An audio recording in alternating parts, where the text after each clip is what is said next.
take you through a journey of two worlds. The worlds of the developing countries on their side of the house, and then the worlds of the developing countries on our side of the house. So let's look at their world and the lives of people in the developing countries in their world. It was a very confused world because they couldn't decide how they wanted to tie their aid.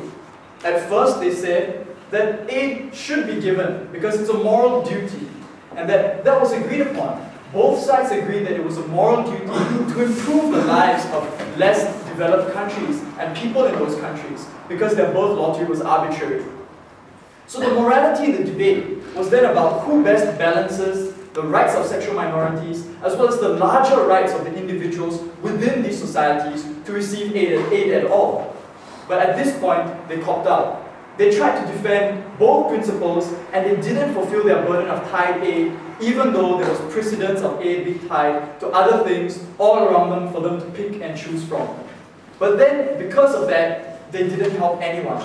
Because in their world, it meant two things. It meant either aid was really withheld, and that led to a whole host of problems for people in these countries. It meant that these people were alienated. It meant that the EU was seen as being imperialistic. It meant increased stigmatization for sexual minorities within these countries. And governments only took tokenistic measures to gain aid and then went back on them later, with the rest of society continuing to be prejudiced against sexual minorities. Repression, persecution, all of those things continued for the sexual minorities in their world. But instead, their world changed again and it became different. It became clear and third after 3 different policies that they stood not for anything about aid, but they stood for education instead.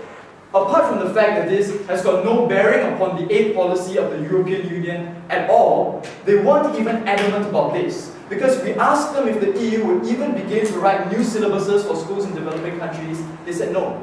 They said they rely on some ambiguous educators who would be there to talk about rights for sexual minorities. This made no change. This was toothless. This couldn't deal with the entrenched government's societal beliefs that they defined in their first speaker and talked about until their third. It alienated these countries, and the standing of the EU wasn't improved. The EU was seen as a toothless body which couldn't make a change, and the rights of sexual minorities continued to languish in the dark ages of patriarchy. Our world was a far brighter one, because in our world we were clear what we believed in. We believed in unconditional aid, where people's lives should be uplifted no matter where they live and no matter what foreign agenda people believed in. We lived up to their moral principles, but we fought for sexual minorities as well. We told them that the movement for the rights of sexual minorities needs to be organic. It needs to be ground up for society to really change their ideas about the equality of these people.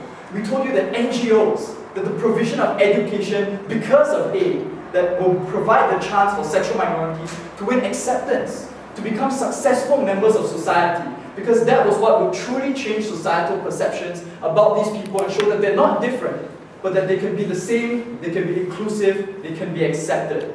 We took advantage of the development that came through aid, with education, jobs, and etc., to create a lasting change for these people within their countries. Because we believe that true change within the developing world cannot come from the European Union, as good as its intentions are. It has to come from home for it to really mean what it needs to mean in the long run.